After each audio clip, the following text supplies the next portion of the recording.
The bullet punched through the concrete wall 6 inches from Jack Sullivan's head.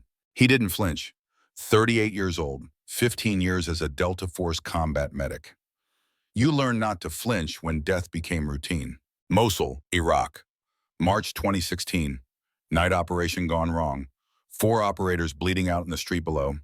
Jack was on a rooftop 300 meters away. Safe, protected, doing his job. And his job was not to run into a firefight alone. The radio crackled. Captain Mike Torres, team leader, voice tight with pain. Reaper, we need immediate evac. Ortega took an RPG blast, right leg mangled. Arterial bleed, he's got maybe 3 minutes. Reaper, Jack's call sign. The guys said he showed up at death's door and made the Grim Reaper wait. They meant it as respect. Jack wore it like a curse. Tommy Ortega, 24 years old, forward observer, new father, baby girl born 3 months before deployment. Isabella. They called her Bella. 3 minutes. The Marine sniper beside Jack grabbed his arm. Doc, you can't. That's suicide. Jack pulled free, grabbed his medical pack. 40 pounds of trauma supplies. Then today's a good day to die. He went over the edge, rappelling down, bullets everywhere. Tracer rounds painting the darkness in shades of red and green. The smell of cordite and blood, men screaming in Arabic. The insurgents were close. Jack hit the street running. Found Tommy first, lying on his back. Right leg below the knee was shredded. Bone and meat and blood. So much blood. Tommy's face was gray, shock setting in. His eyes found Jack's. Jack, I can't feel my leg. That's bad, right? Jack dropped beside him. 2 tourniquets, one above the knee, one below. Twisted tight until the bleeding stopped. Tommy screamed, "Stay with me, brother. Think about Bella. Think about your baby girl." Tommy's grip on Jack's arm was weak. "Jack, if I don't make it, tell her about me. Promise me she'll know who her daddy was." "You're gonna tell her yourself. Now shut up and let me work." The QRF arrived 4 minutes later. Armored vehicles, medics, stretchers. They loaded Tommy and the 3 other wounded, rushed them to the field hospital. Jack rode in the vehicle, holding Tommy's hand, monitoring vitals, praying to a God he wasn't sure he believed in anymore.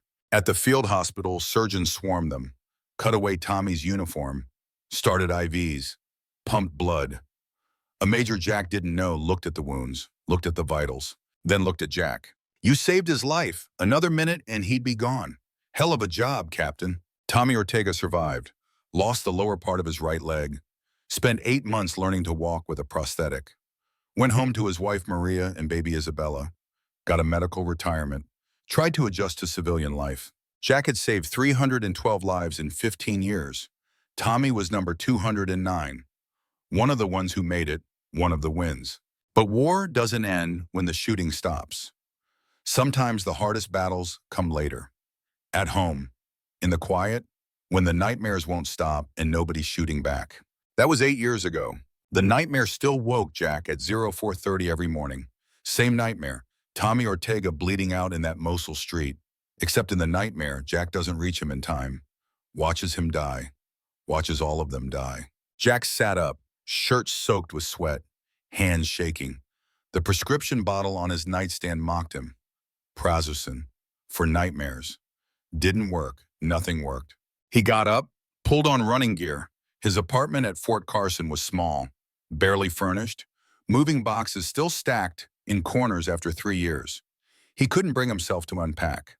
Unpacking meant staying. Staying meant accepting this was his life now.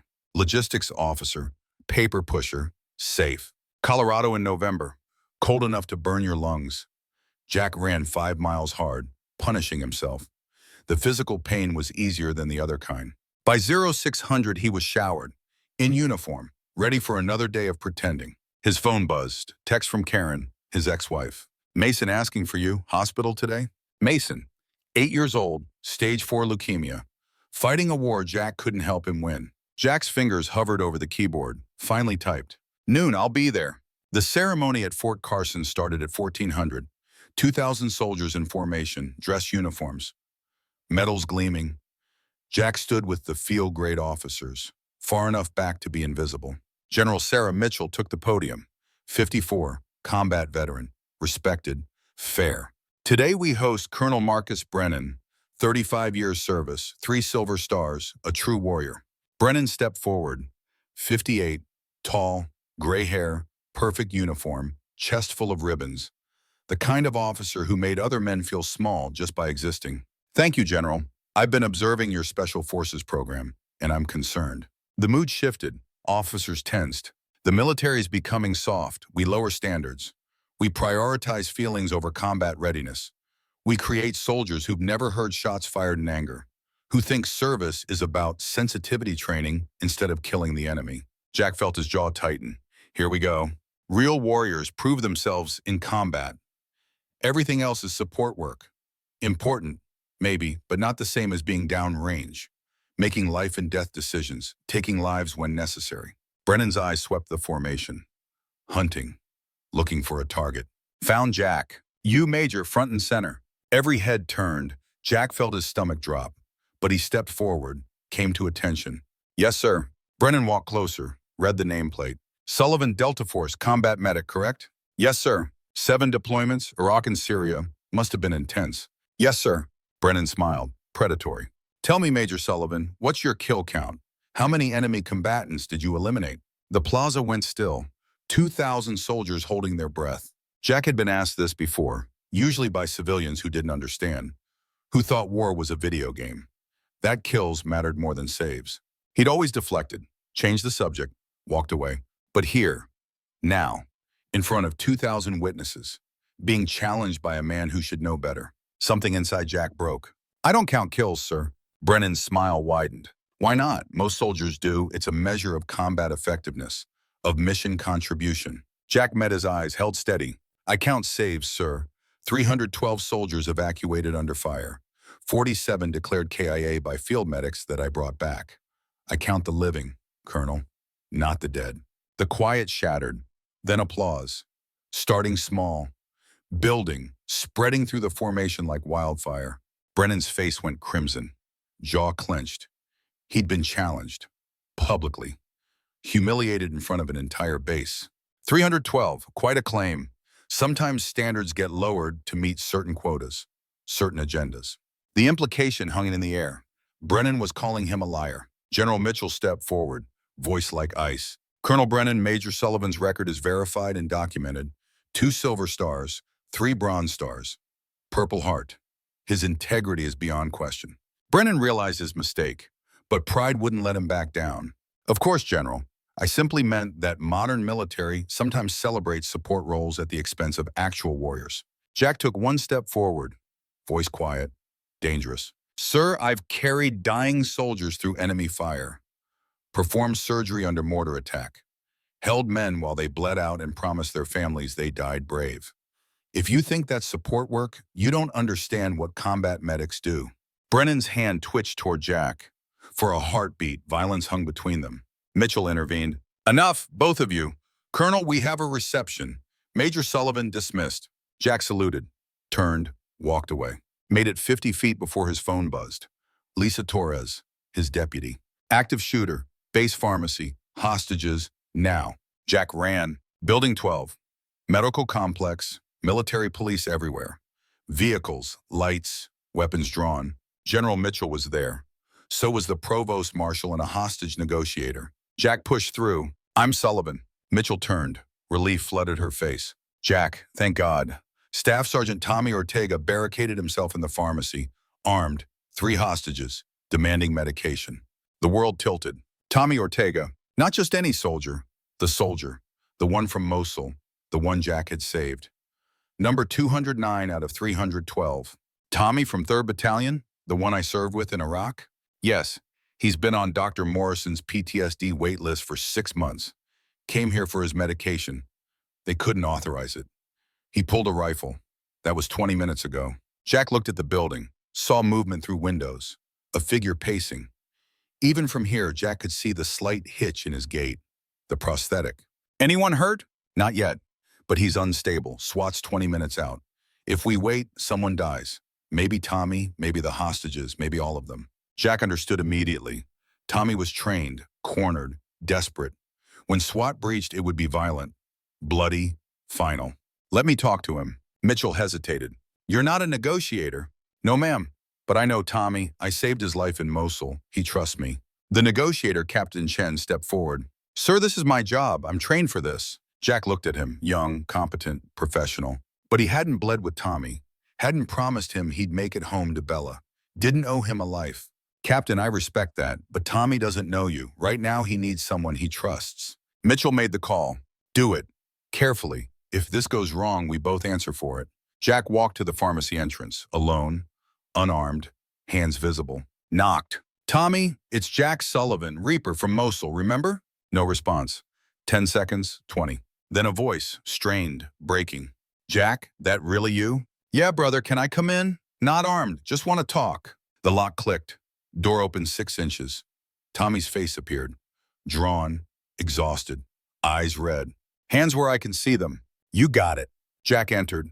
The pharmacy was cramped. 3 people huddled in the corner.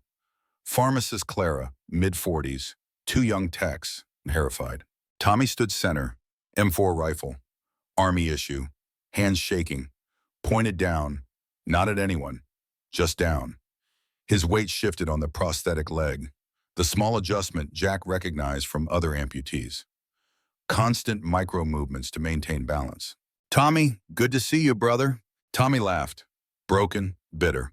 Good? Jack, I'm holding civilians hostage, threatening to shoot people, throwing my life away. What's good about this?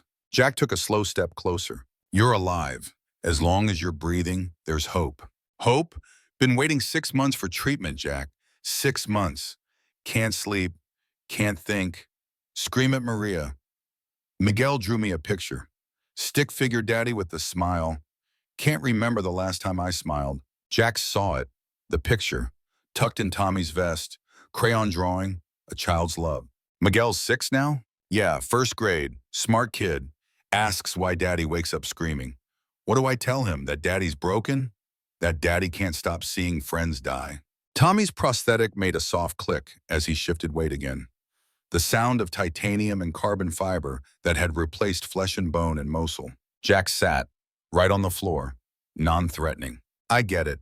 My son Mason, 8 years old, stage 4 leukemia. Every time I look at him, I think about the soldiers I couldn't save. How I'm supposed to be good at saving lives, but I can't save my own kid. Tommy's rifle lowered slightly. Heard about Mason. I'm sorry, man. That's rough. It is, and you know the worst part? Feeling helpless. Like you should fix it, but can't. The system blocks you. The waiting. The endless bureaucratic bullshit. Tommy nodded hard. Exactly. I'm not trying to hurt anyone, just want help. And nobody listens unless you do something crazy. Jack gestured at the hostages. These people didn't fail you. Clara follows the rules because she has to. Not her fault the system's broken. I know. God, I know. But what else can I do? Filed the forms, waited, and Daniel Brennan waited too. Remember him? Ice formed in Jack's chest. Daniel Brennan? Yeah, Ranger. Good dude. Waited 8 months for PTSD treatment. Killed himself last year. And you know what? His dad had no idea. Because Daniel was scared his old man would see him as weak. So he suffered alone. Until he couldn't. Jack thought about Colonel Brennan, the ceremony, the speech about warriors, and realized the man's son had died because of that exact mindset. Tommy, listen, you're not Daniel. You're still here. Still fighting. I'm going to help you. Swear on my life, on Mason's life. But you have to put down the rifle. Surrender, trust me. Tommy's eyes filled with tears. Like Mosul, when you said you had me? Jack stood, moved closer.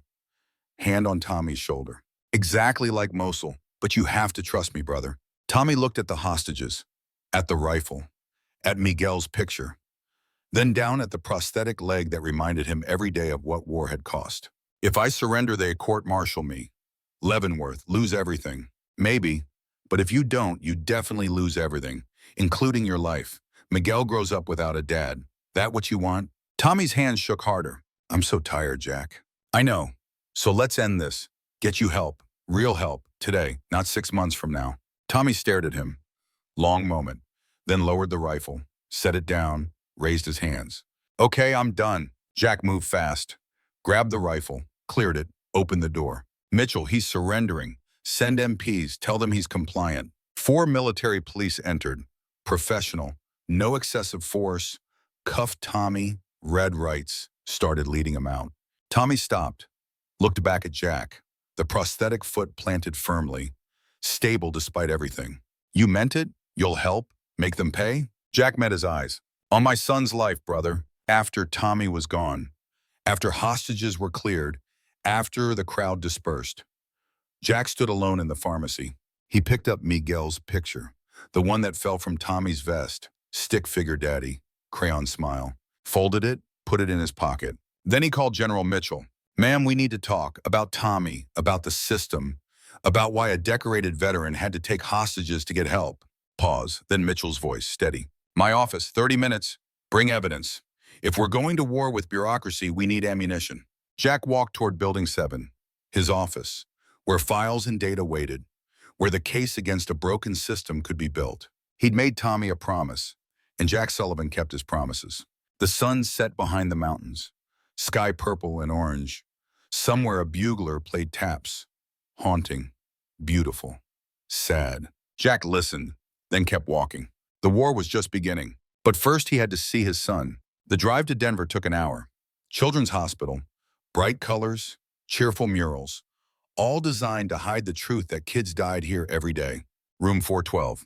Jack knew the way by heart. 3 times a week for 6 months. Karen was there, his ex-wife, sitting beside Mason's bed. She looked up when Jack entered, smiled, sad. Hey, hey! Mason was asleep, pale, thin, bald from chemo, tubes and wires everywhere, machines beeping. He looked so small. Jack sat, took Mason's hand, warm, good sign. How is he? Karen's voice was exhausted. Not good. Latest chemo isn't working, cancer spreading. Dr. Patel wants aggressive treatment. Success rate 40%. 40%. Jack had faced worse odds, but never with his son's life. What does Mason want? To fight. He asked if you'd be proud of him for being brave. Jack's throat tightened, blinked away tears, swallowed. He's the bravest person I know. Mason's eyes opened, brown, like his mother's. Saw Jack, smiled. Dad, you came. Wouldn't miss it, buddy. Did you bring the medal? Jack pulled a small box from his pocket.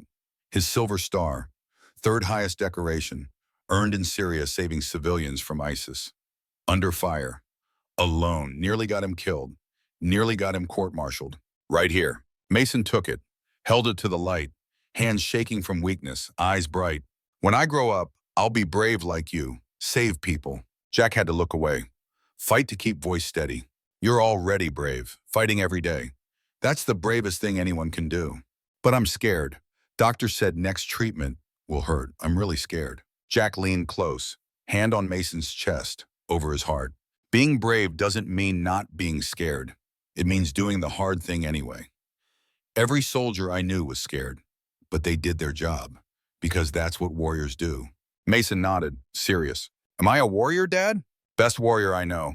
They sat together an hour, talking, laughing, pretending time wasn't running out. When Jack left, Karen walked him to the elevator. He's getting worse. You need to prepare. I know. Do you? You've prepared for every threat your whole life. Bullets, bombs, enemies. But you can't shoot cancer.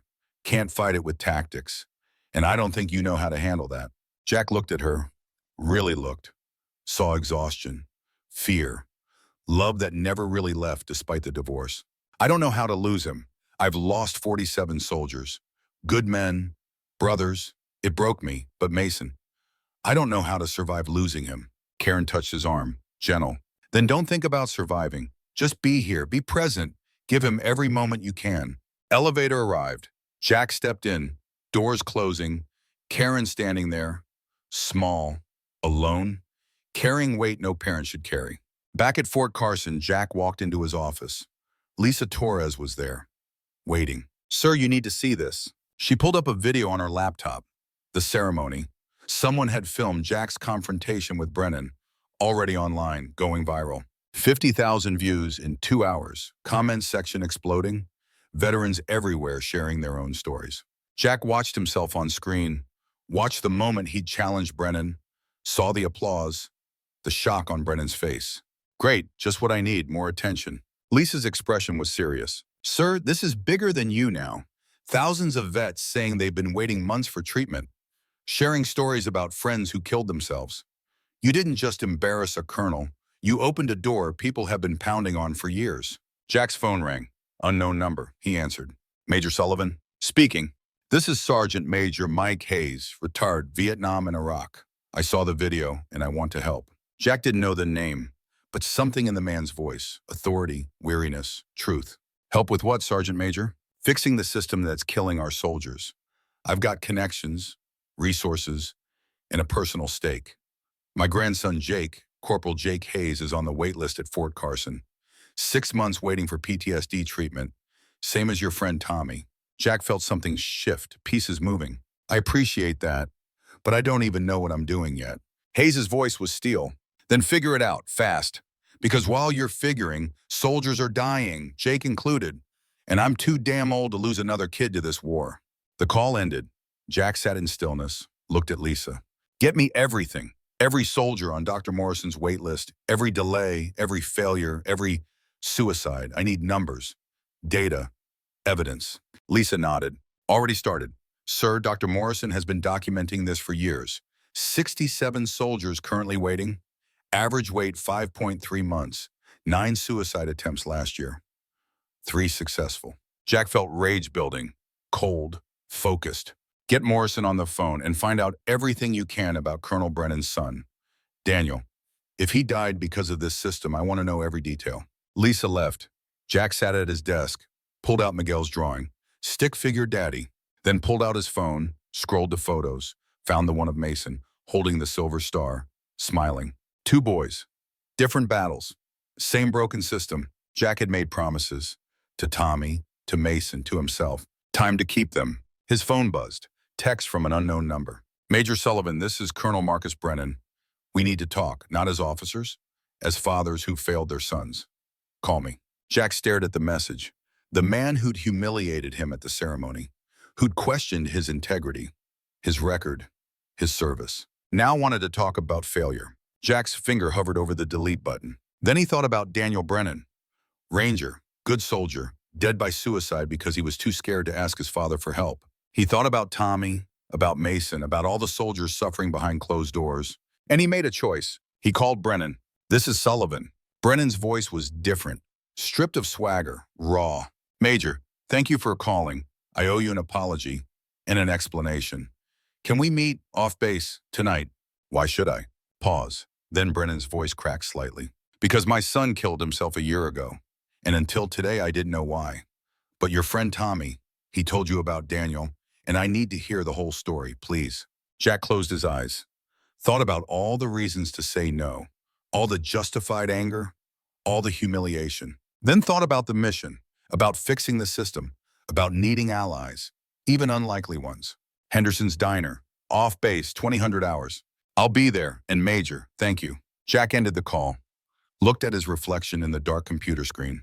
Delta Force operator, combat medic, 312 saves, 47 losses. Ex-husband, father of a dying child, logistics officer who just challenged a system bigger than himself. And now, apparently, about to have drinks with the man who tried to destroy him. The sun had set, Fort Carson settling into evening rhythm, soldiers finishing duty, heading to barracks, to families, to whatever waited for them in the dark. Jack grabbed his jacket, headed for the door. Lisa stopped him. Sir, one more thing. The video, it's at 200,000 views now. Someone added subtitles, context. It's being shared by major veteran advocacy groups. You're not just local news anymore. This is national. Jack felt the weight of it. The spotlight he'd never wanted. The attention he'd spent 3 years avoiding. Great.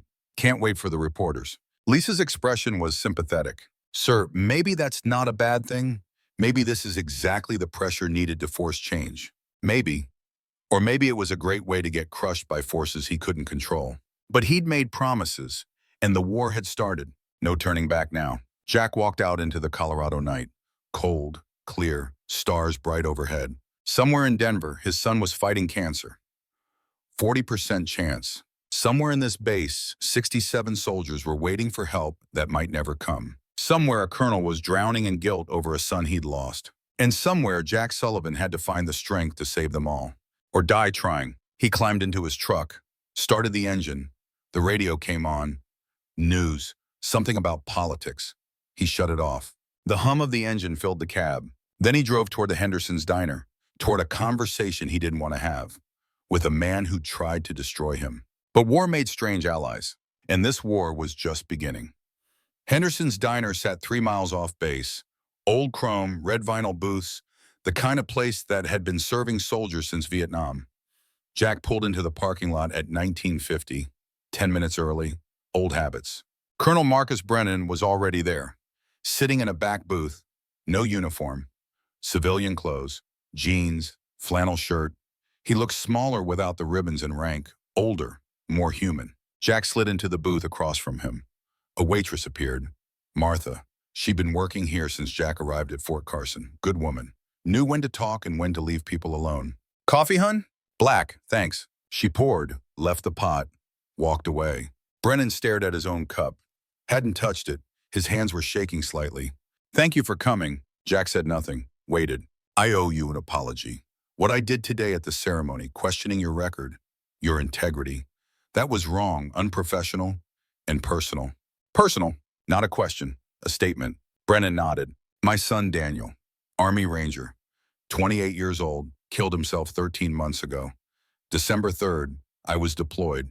Didn't even know he was struggling until the chaplain knocked on my door. Jack watched him, saw the pain, raw, fresh despite a year passing.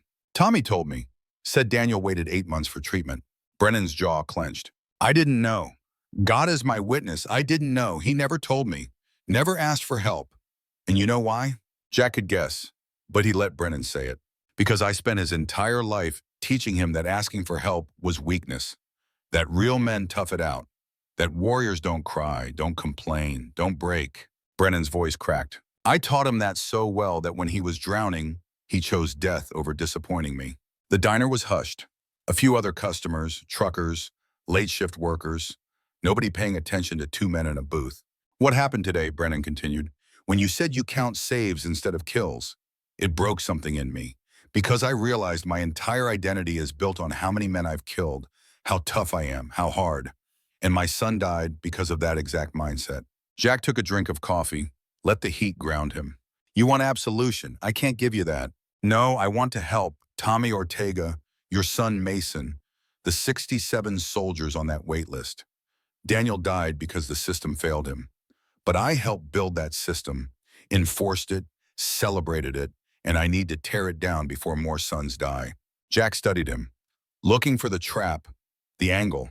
Men like Brennan didn't change overnight, didn't go from toxic leadership to enlightenment because of one speech. But he saw something in Brennan's eyes, desperation, grief, the look of a man who'd lost everything that mattered and was grasping for meaning in the wreckage. I don't trust you. Good. You shouldn't.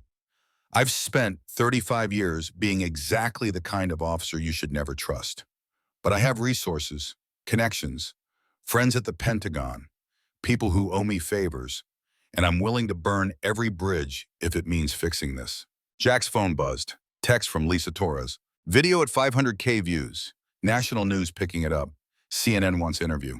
He showed Brennan the text. This is bigger than both of us now. It's going public whether we want it or not. Brennan read it, nodded slowly.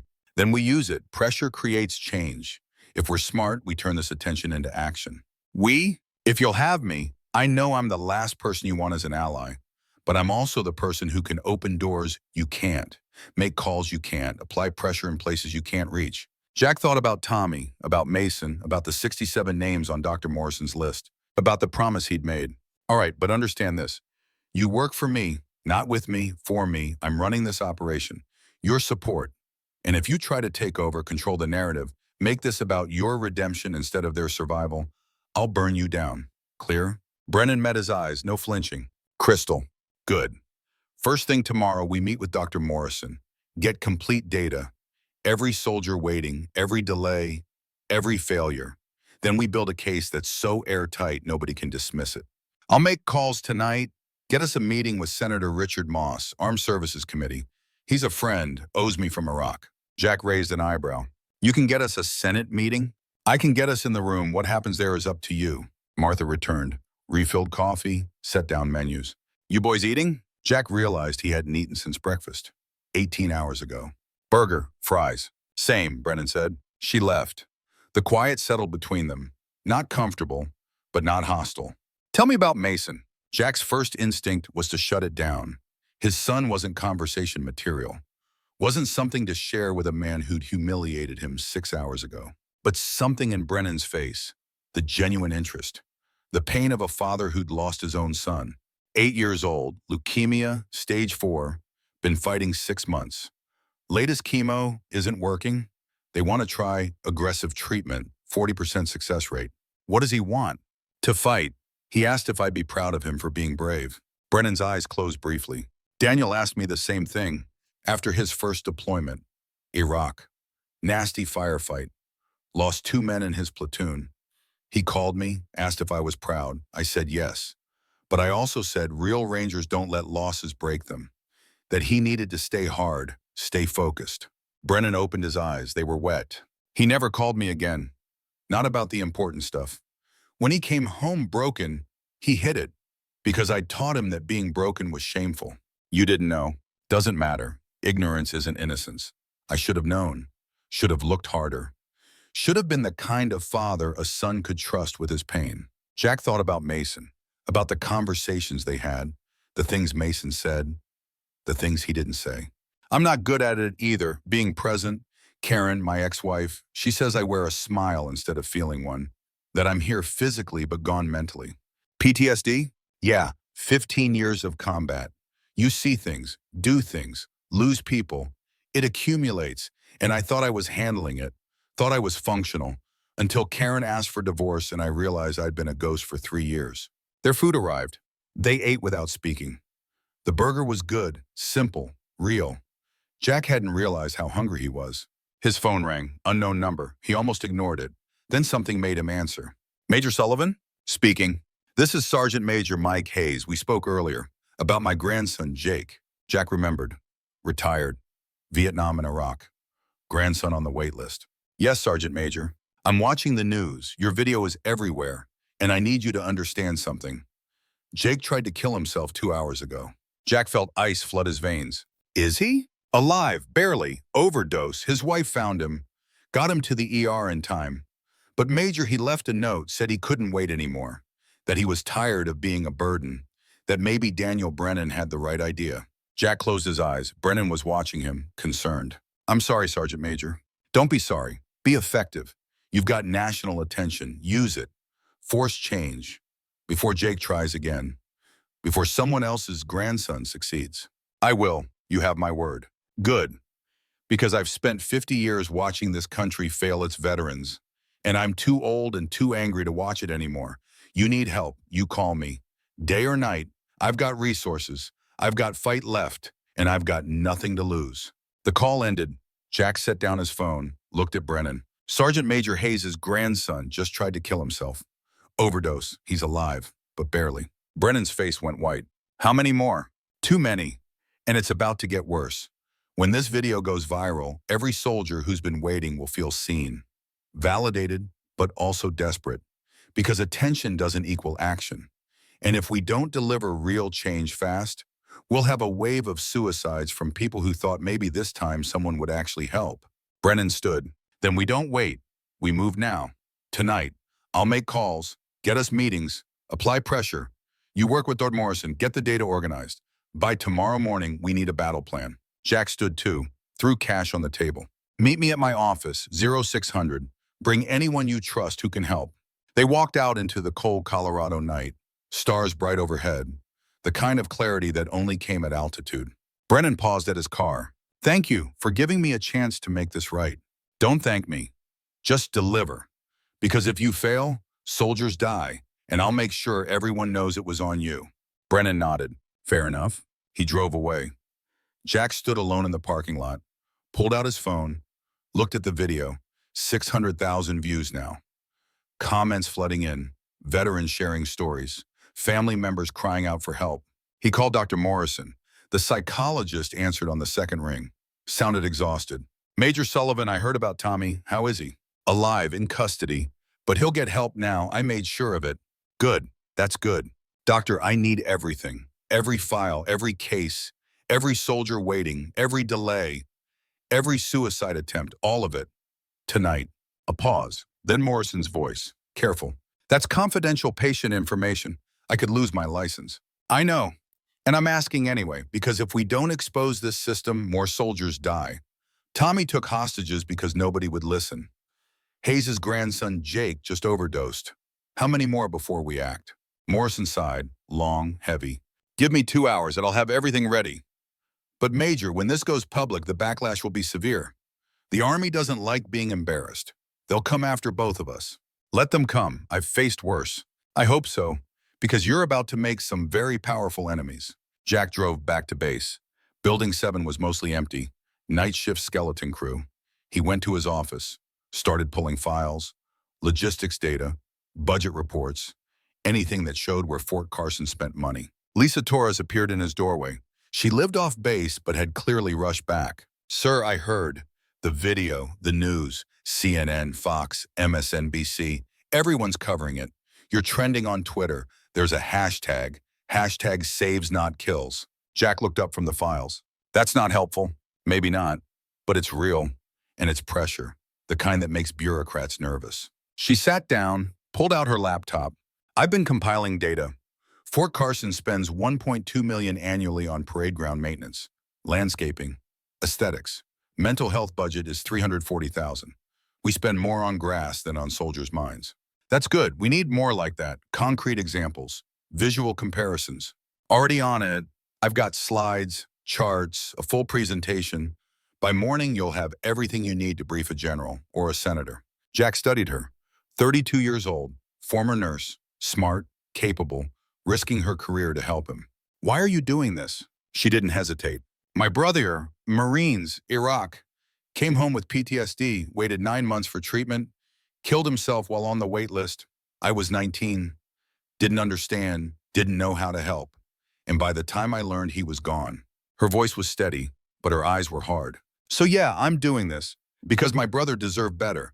And so do the 67 soldiers currently waiting. And if I have to burn my career to make that happen, so be it. Jack nodded. All right, then let's get to work. They worked through the night, building the case, organizing data, creating presentations. At 0200, Dr. Morrison arrived with 3 boxes of files. Everything. Patient records, treatment logs, waitlist documentation, suicide reports, all of it. He set the boxes down, looked at Jack with exhausted eyes. I've been fighting this fight for 7 years. Filed 47 reports, all ignored. Maybe you'll have better luck. I've got something you didn't. National attention. Maybe, or maybe you've got a target on your back. Either way, I'm with you, whatever you need. At 0400, Jack's phone rang. General Mitchell. Sullivan, my office, now. He arrived at 0415. Mitchell was behind her desk. She looked like she hadn't slept either. Do you have any idea what you've done? Yes, ma'am. I've had 17 calls in the last 6 hours. Pentagon, Regional Command, Public Affairs. Everyone's in crisis mode because a major at my base went viral calling out the military's mental health failures. With respect, ma'am, I didn't call out failures. I simply answered a question honestly. Don't play semantic games with me, Jack. That video has 800,000 views. It's on every news network, and now we have reporters camped outside the base gates demanding interviews. Jack said nothing, waited. Mitchell leaned back, studied him. Here's the situation. You've created a firestorm, and firestorms either burn everything down or light the way forward. The question is which one this becomes. That depends on what happens next, ma'am. Agreed, which is why I'm giving you 72 hours. Build your case, get your data, present it to me and my staff. If it's solid, I'll take it to Regional Command. If it's not, this ends and you go back to logistics. Clear? Clear. But ma'am, I need something in return. Mitchell raised an eyebrow. You're in no position to negotiate. I need Tommy Ortega released to treatment. Not the brig, not a cell, a proper facility with actual PTSD specialists. And I need it today. He took hostages, threatened civilians. You want me to reward that? I want you to give him what he should have gotten 6 months ago. And I want it documented that the only reason he escalated was because the system failed him. Because if we court-martial Tommy, we're admitting the system works. And we both know it doesn't. Mitchell was quiet for a long moment. I'll authorize transfer to a civilian facility, intensive outpatient, but he's still under investigation. This doesn't go away. Understood. Thank you, ma'am. Don't thank me. Just don't make me regret this. 72 hours, Jack. Make them count. He left her office as the sun was rising. The base was coming alive. Soldiers running PT, vehicles moving, another day starting. Jack walked to the Veterans Memorial Wall, stood in front of the names. The 47 soldiers he'd lost, the ones he'd failed. "I'm trying," he said quietly. "I'm trying to save the ones who are still here." A voice behind him. "They'd be proud." Jack turned. Carl Jenkins, 74 years old. Vietnam veteran with 3 Purple Hearts and a limp from old shrapnel wounds. He'd introduced himself yesterday as Sergeant Major Hayes' friend. Said his own grandson was on the wait list too. "Carl, heard about last night. Jake Hayes. Damn shame, but he's alive. That counts." Jack nodded. "Barely. Barely is enough. I tried to kill myself in 1973. Came back from Nam with demons. No PTSD diagnosis back then. Just told to man up. Be tough. I put a gun in my mouth, finger on the trigger, and my dog walked in. Stupid mutt. Looked at me with these big eyes, and I thought, who's gonna feed him if I'm gone?" Carl smiled, sad. 40 years later, I finally got help. Therapy, medication, support groups. Should have done it decades earlier, but better late than never. What changed? My grandson. He came back from Afghanistan, saw combat, started having nightmares, and I recognized it. Saw myself in him, realized if I didn't get help, show him it was okay to ask, he'd end up like Daniel Brennan. So I went to the VA, started treatment, took 6 months to get in, but I made it. Carl looked at the wall. These names, they're not your failures, they're casualties of war. Real war, the kind where people die no matter how good you are. But the ones dying now, at home, on wait lists, those are different. Those are preventable, and you've got a chance to prevent them. Jack felt something shift. A weight he'd been carrying, not gone, but lighter. "I don't know if I can." "You already are. That video, Tommy, this whole mess, it's forcing people to pay attention. That's step 1. Now, you just have to make sure they act." Carl walked away. Jack stood alone with the names, then he pulled out his phone, called Karen. "Hey!" Her voice was thick, like she'd been crying. "Jack? What's wrong? Is it Mason?" "No, I mean yes, but not worse. Just, I saw your video, the ceremony, what you said about counting saves, and I realized you never told me about the 312, about any of it. You never asked, because you never talked about it. You came home from deployments, and it was like you'd been grocery shopping. Not saving lives, not carrying wounded soldiers, just another day at work." Jack leaned against the wall. "I didn't know how to talk about it. Still don't. It's easier to not think about it. But you think about it every night, in your nightmares. When you wake up at 4:30 covered in sweat, you think I didn't notice?" The words hung there, then Karen's voice, softer. "I'm proud of you, for what you said, for standing up. And I'm sorry I didn't understand before. Didn't realize what you were carrying. You had your own weight, taking care of Mason, holding our family together. I wasn't there for you. Not really. No, you weren't, but maybe. Maybe when this is over. When Mason is better. Maybe we could try again. Not marriage, just being in each other's lives, actually present." Jack felt something in his chest, not quite hope, but close. "I'd like that." "Me too. Now go. Save some more lives. It's what you're good at." She hung up. Jack stood there, sun warming his face.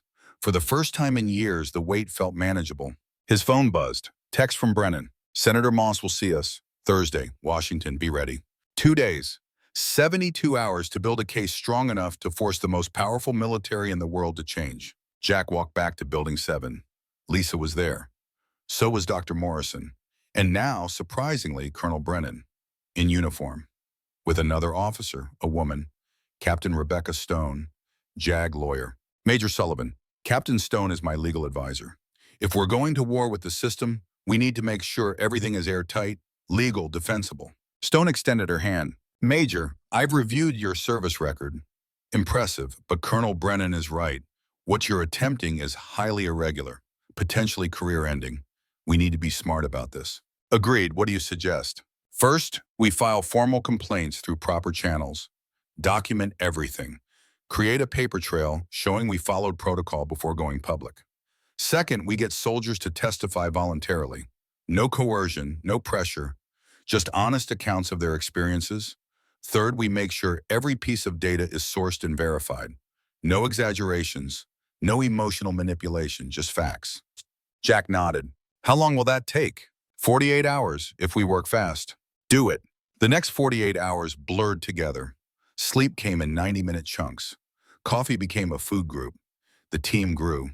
Sergeant Major Hayes arrived, brought other Vietnam vets, men who'd been fighting this fight for decades.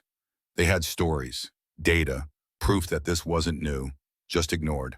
Corporal James Park volunteered to testify. 24, Afghanistan vet, been on wait list 7 months. I'll do it. Tell my story, if it helps. Staff Sergeant Maria Gonzalez, 29, Iraq, mother of 2, 6 months waiting. Someone needs to speak up. Might as well be me.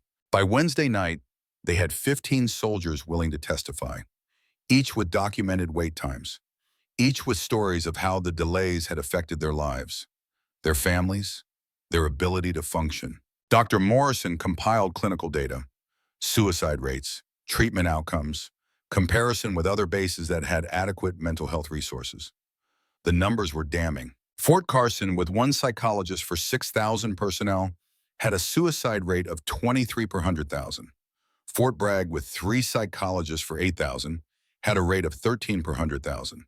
The correlation was undeniable. Lisa created presentations, visual, compelling, easy to understand, charts showing budget allocation, graphs comparing wait times, photos of the 67 soldiers currently waiting, names, faces, making them real. Captain Stone drafted formal complaints, 78 pages of legal documentation, every regulation violated, every policy ignored, every failure cataloged. And through it all, Jack kept thinking about Mason, about the 40% chance, about the choice he'd made, to fight for these soldiers instead of sitting by his son's bedside. Thursday morning came, 0400. Jack stood in his apartment, packing a bag for Washington. His phone rang. Karen. Jack, it's time. Dr. Patel wants to start the aggressive treatment today. Mason's asking for you. Jack felt the world stop. I'm flying to D.C. in 3 hours. Senate hearing. I know. I saw the news. And Jack, Mason saw it too. He told me. He said, Dad's fighting for soldiers like he's fighting for me. He's proud of you. But I'm not there. No, you're not. But you're doing something important. And Mason understands. He's braver than both of us. He said to tell you, go save them, Dad. I'll be here when you get back. Jack's throat tightened. Tell him I love him. Tell him he's my hero, and tell him I'll be back tomorrow. I promise. I will. Now go. Don't waste this chance. The flight to Washington was 3 hours. Jack sat in coach. Brennan beside him. Lisa across the aisle. Dr. Morrison 2 rows back. Sergeant Major Hayes in first class because he'd paid for his own ticket and insisted. They landed at Reagan National at 1300. A car was waiting.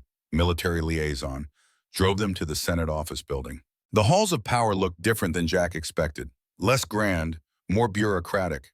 Just another office building with better security. Senator Richard Moss's office was on the 3rd floor. His aide, a young man named Derek, showed them to a conference room.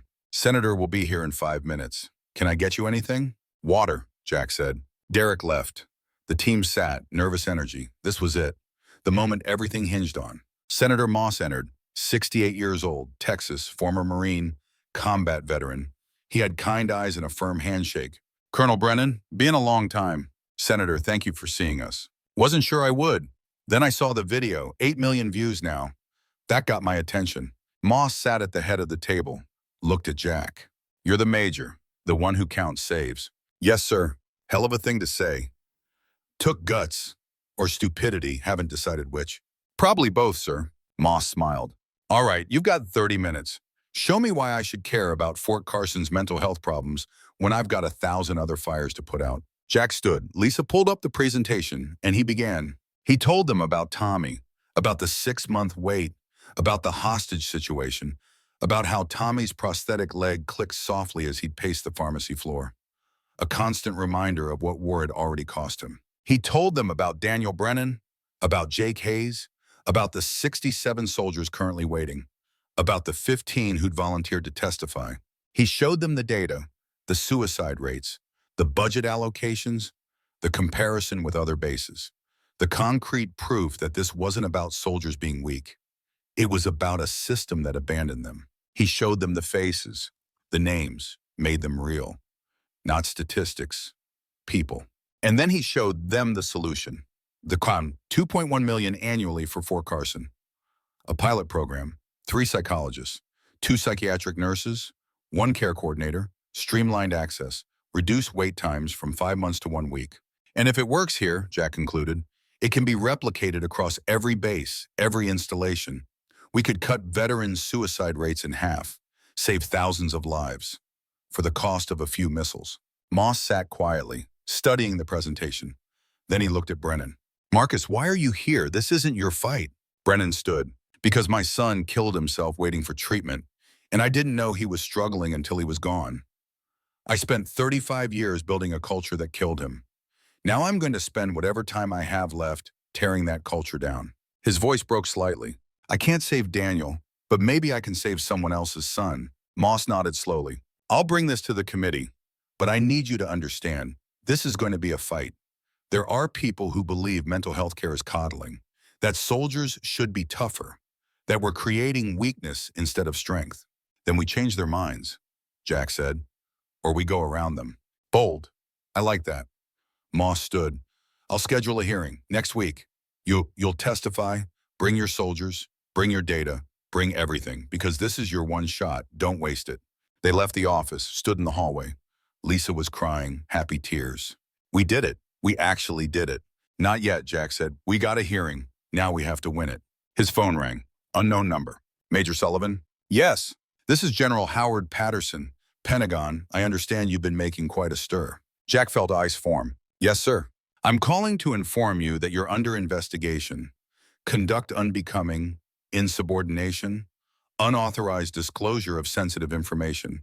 The list is long, and if these charges stick, you'll be dishonorably discharged. Clear? Crystal, sir.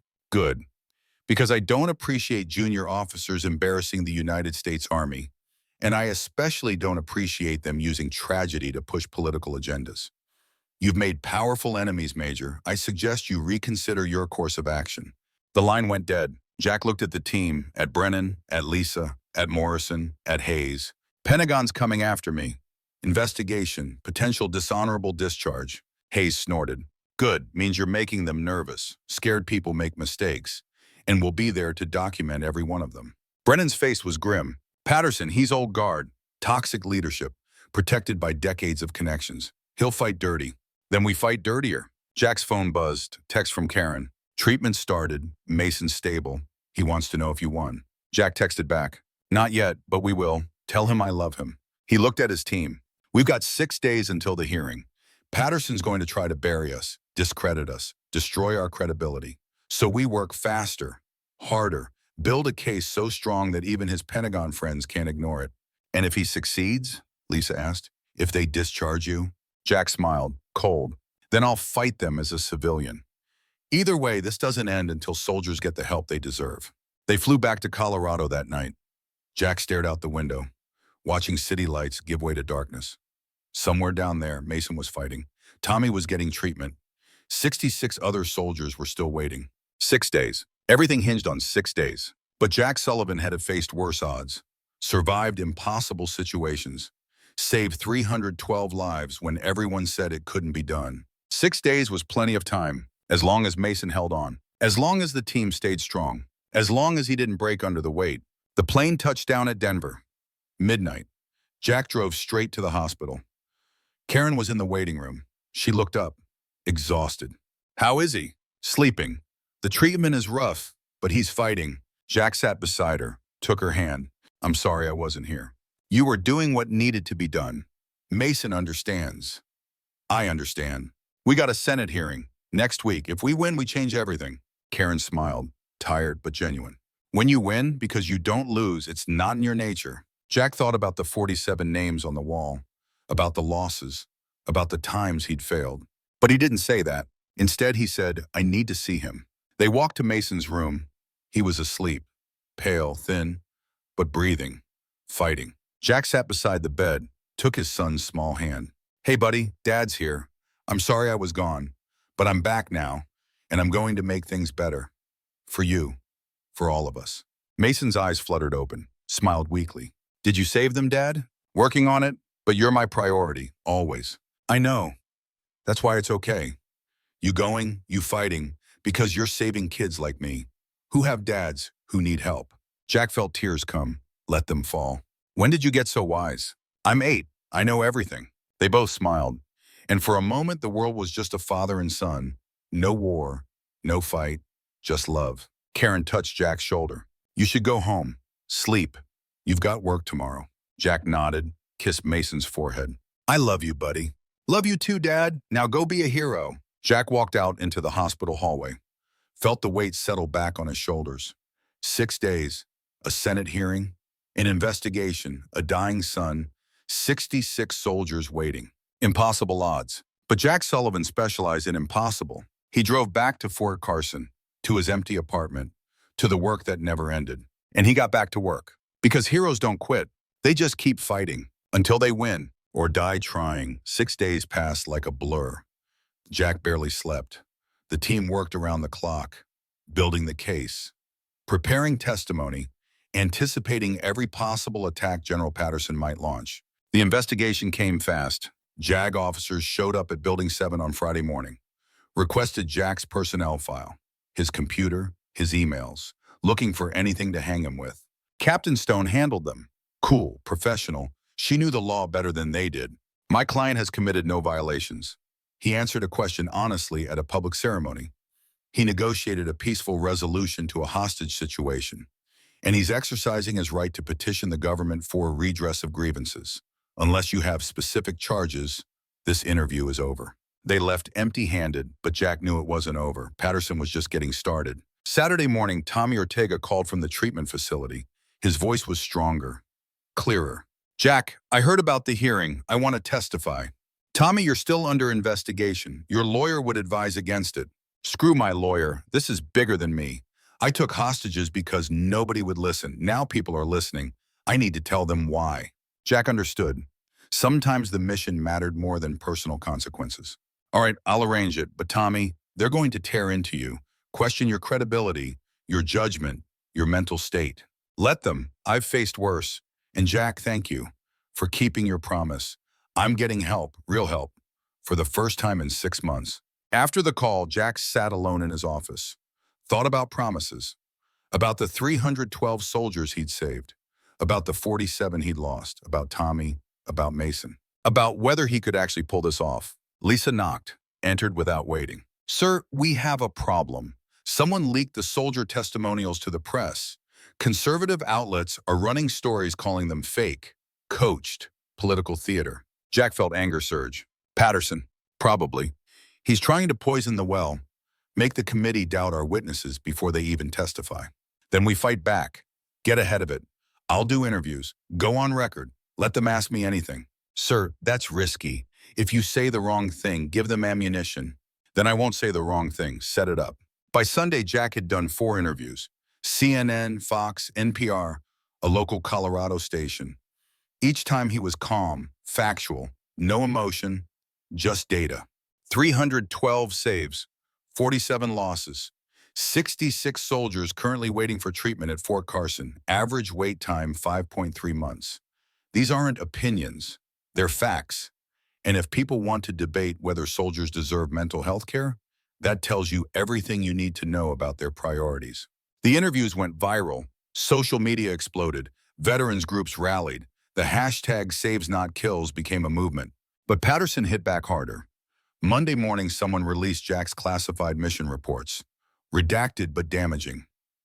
They showed the Syria operation, the one where Jack disobeyed orders to save civilians, where a little girl died in his arms.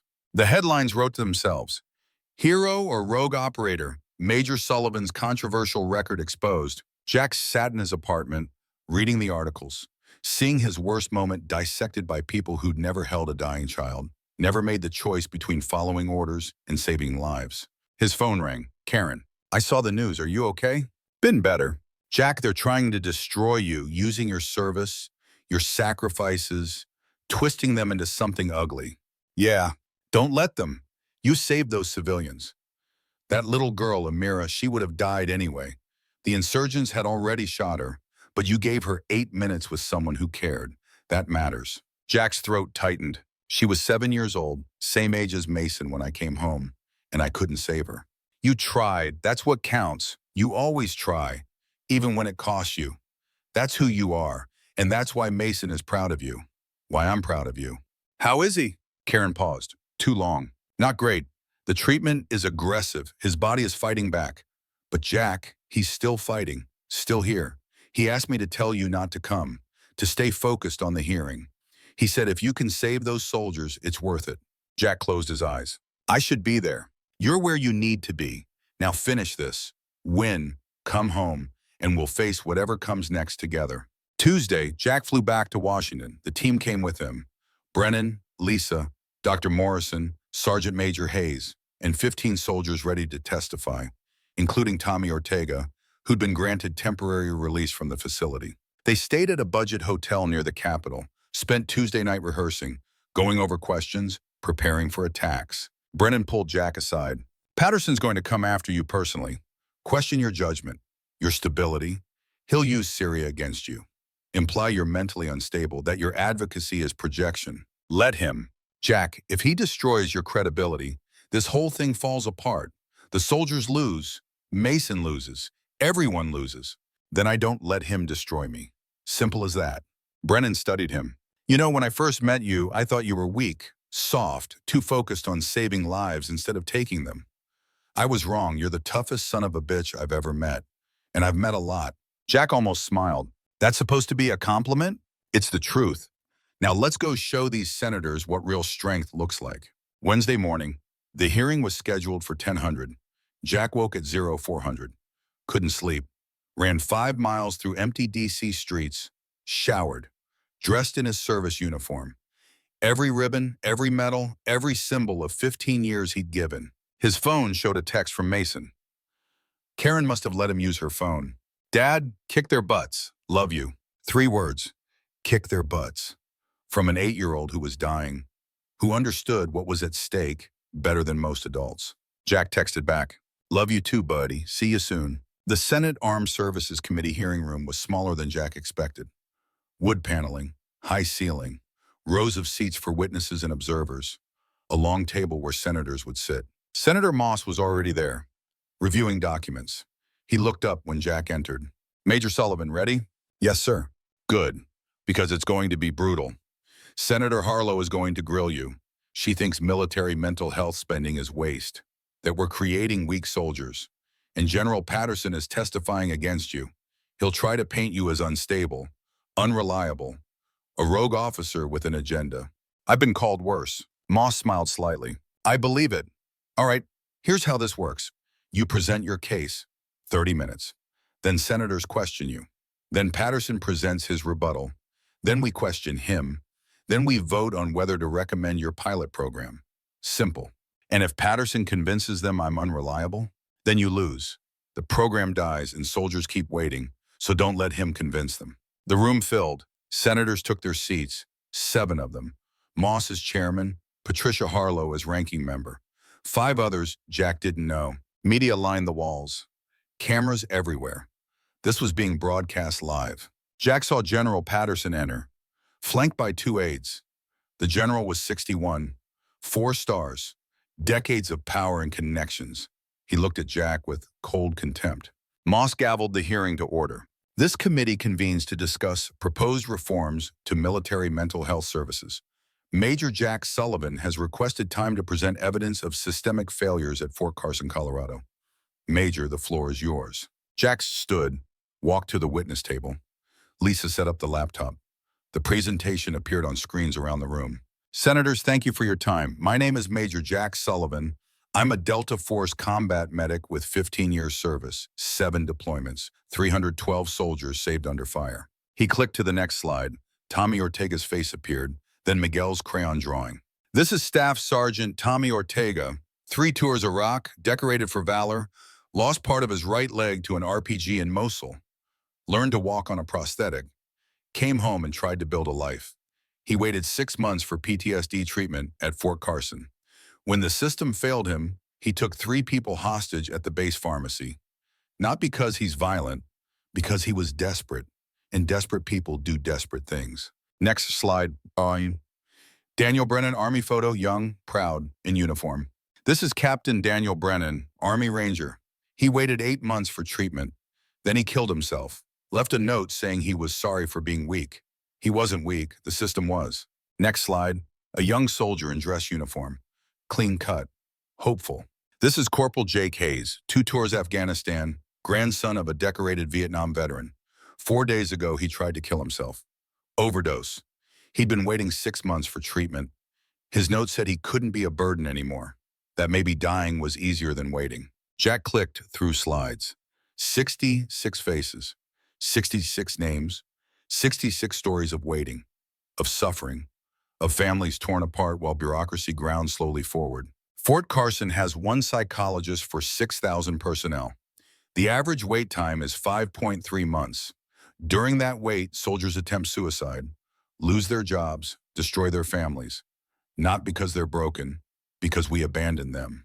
He showed the budget comparisons, the landscaping versus mental health funding, the stark reality that the military valued appearances over actual soldier welfare.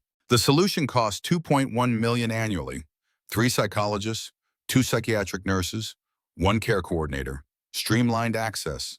Wait times dropped from 5 months to 1 week. Suicide rates cut in half. For the cost of 2 Tomahawk missiles, we save hundreds of lives. Jack looked directly at the senators. I've saved 312 lives in combat. Every one of them came home. But some of them are dying anyway, at home, on wait lists, because we told them to tough it out, be strong, don't ask for help. And when they finally broke and asked, we told them to wait, to be patient, to keep suffering. He clicked to the final slide, Mason's photo, smiling, holding Jack's silver star. This is my son, Mason, 8 years old, stage 4 leukemia, 40% chance of survival. He's undergoing aggressive treatment right now while I'm here. And you know what he told me? He said, go save them, Dad, because he understands something that apparently we don't, that saving lives matters, that taking care of people matters, that being strong means asking for help when you need it.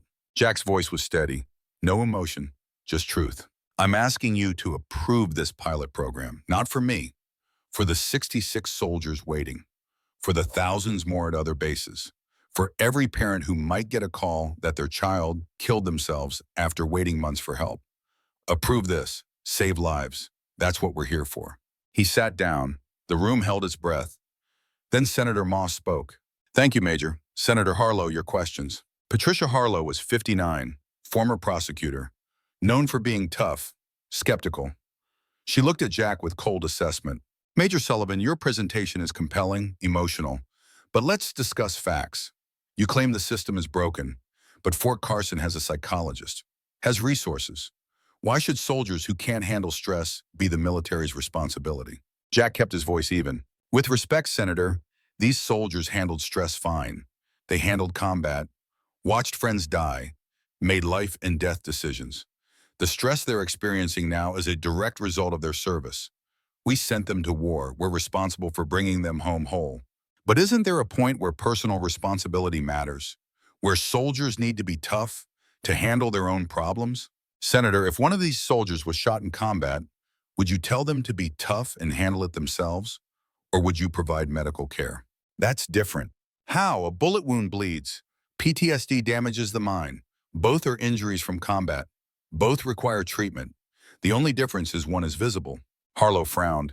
You've been accused of having an agenda, of using this platform for personal reasons. Is that true? My agenda is keeping soldiers alive. If that's controversial, we have bigger problems. Another senator, Mark Reynolds from Ohio, leaned forward. Major, I read your Syria mission report. You disobeyed direct orders, endangered the mission. A child died. Some would say that shows poor judgment. Why should we trust your judgment now? Jack felt the trap closing. This was the attack Brennan had warned about.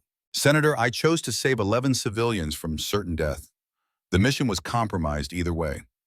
I made a choice to value human life over operational objectives. And yes, 1 child died despite my efforts. I think about her every day. But 10 others lived. That's a trade I'll make every time. Even if it violates orders? Even if, because some things matter more than orders, like not abandoning innocent people to die. General Patterson leaned forward, whispered to his aide, smiled slightly. He thought Jack had just handed him ammunition. Reynolds continued, Major, you've been diagnosed with PTSD. You take medication for nightmares. You divorced because of mental health struggles. Aren't you projecting your own issues onto these soldiers? Jack felt anger flash, but he kept it contained.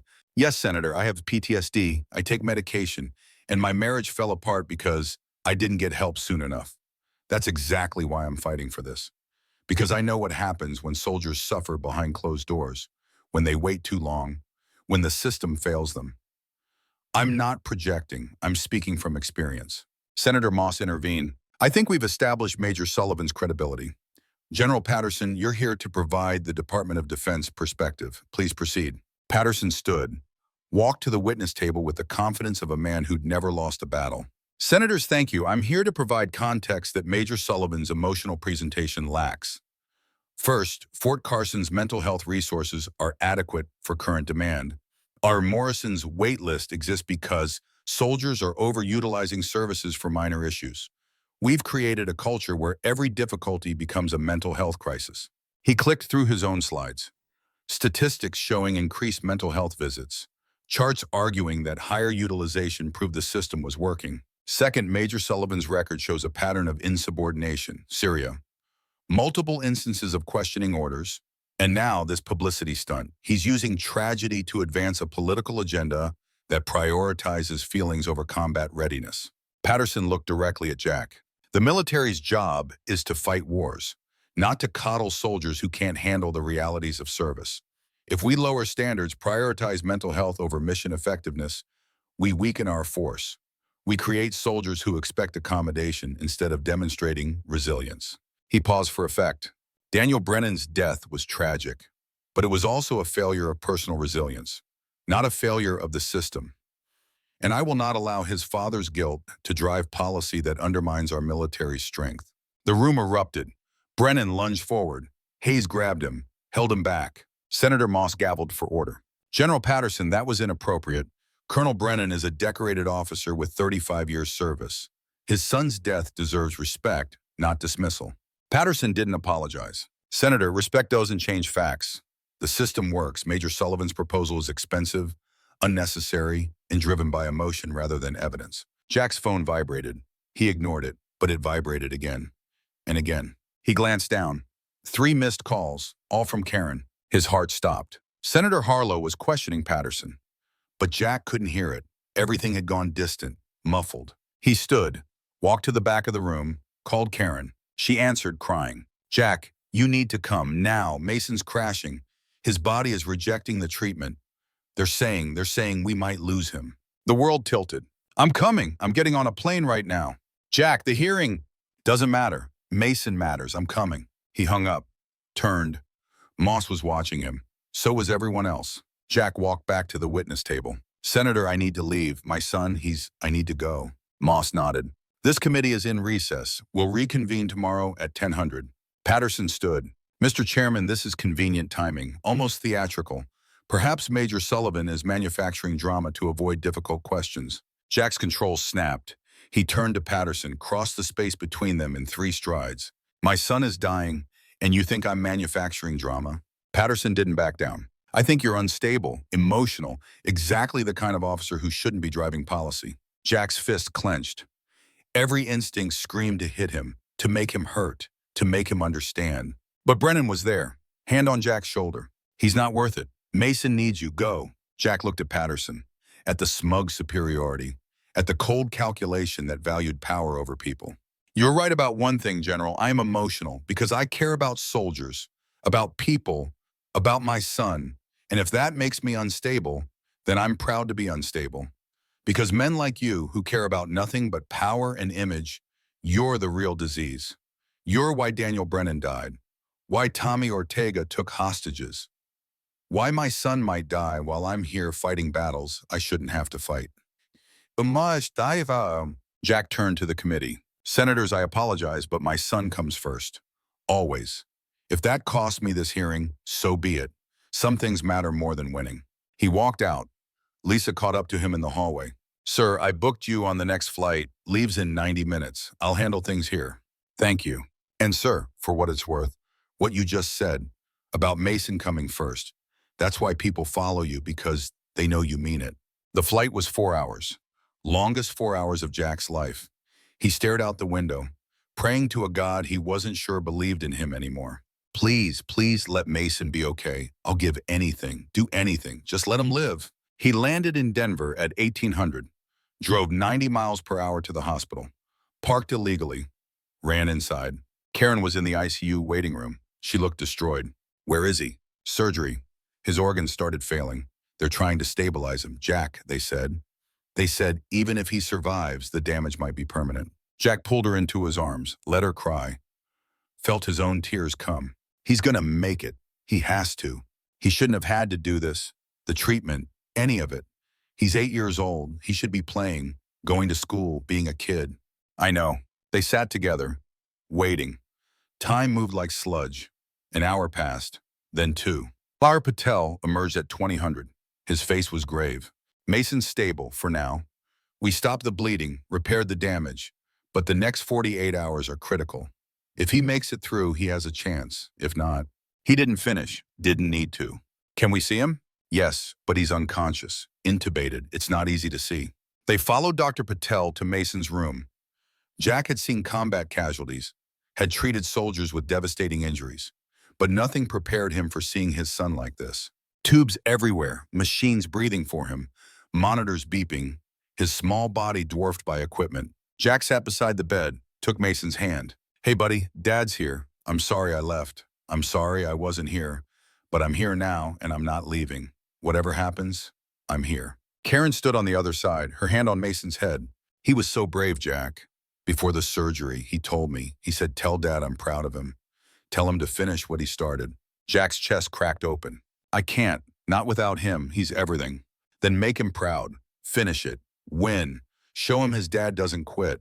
Jack's phone buzzes. Text from Lisa. Committee reconvened. Brennan testifying. It's intense.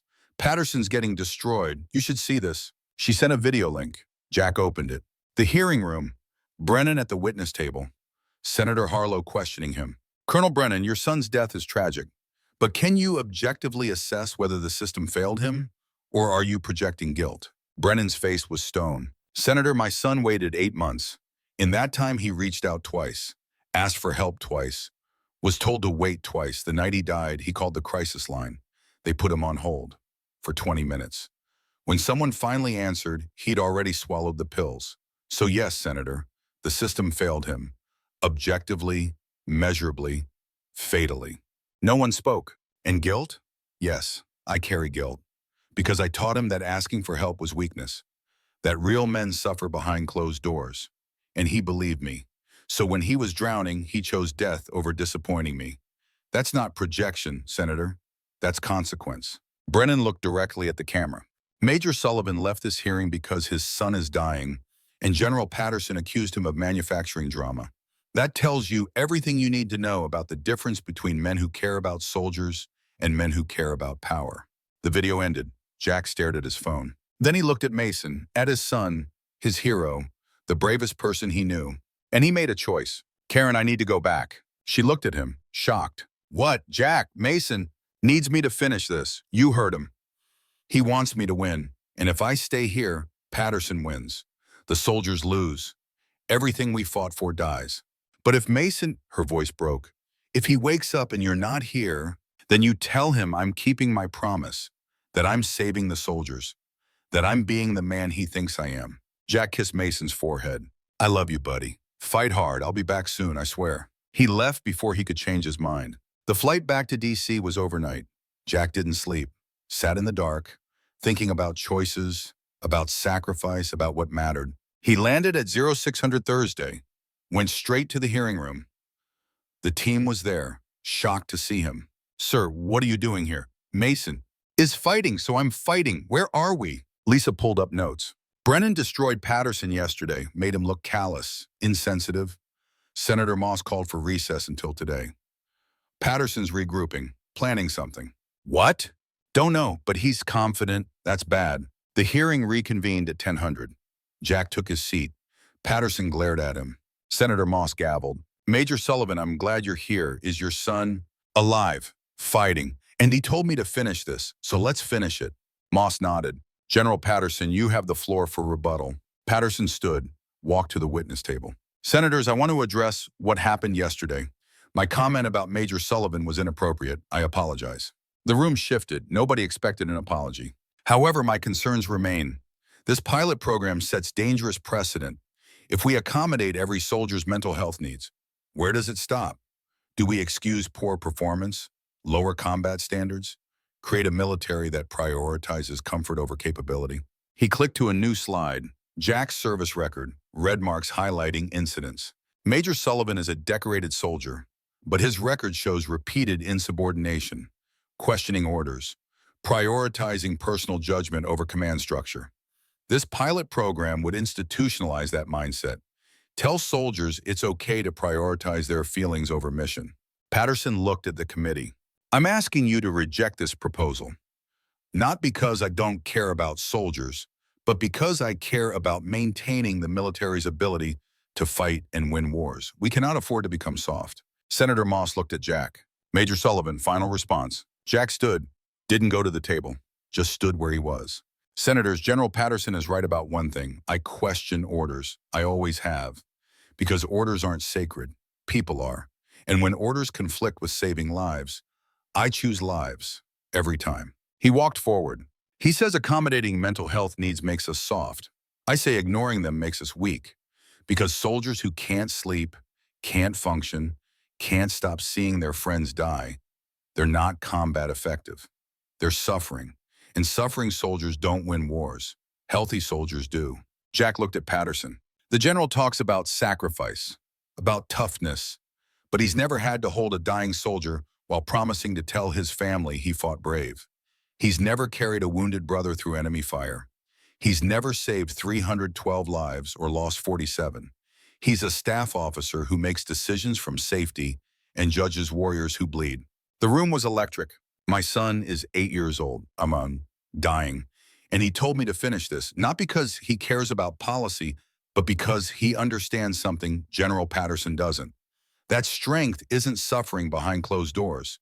It's asking for help, fighting for what's right, and never, ever abandoning people who need you. Jack's voice was steady, strong. Approve this program not because it's easy, not because it's comfortable, but because it's right. Because every soldier in this room took an oath to support and defend. And that oath doesn't end when the shooting stops. It extends to making sure our brothers and sisters survive the war at home. That's the mission. That's always been the mission, saving lives. He sat down. The room held its breath. Then Senator Moss spoke. This committee will now vote on whether to recommend pilot program funding.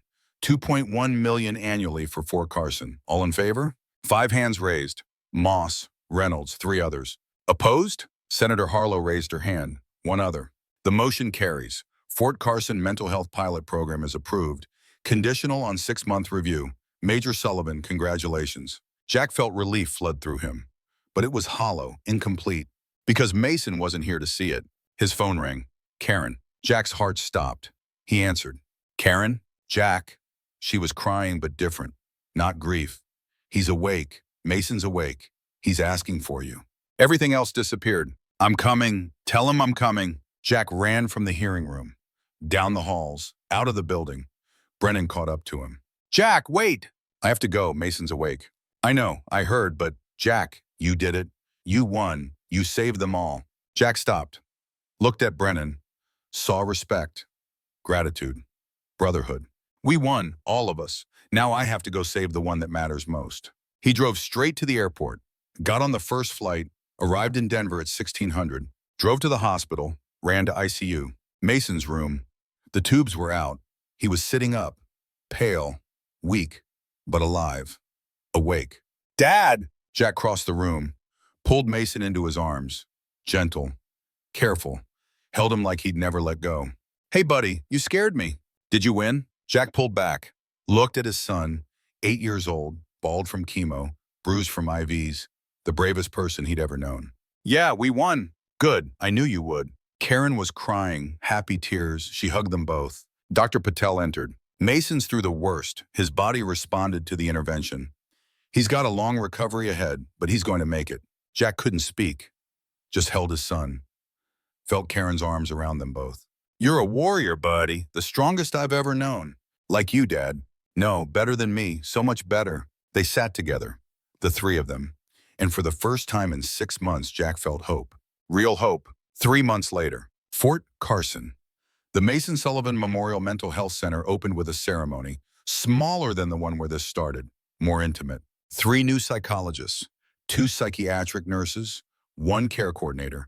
Wait times dropped from 5 months to 6 days. Suicide rates cut by 62% in 90 days.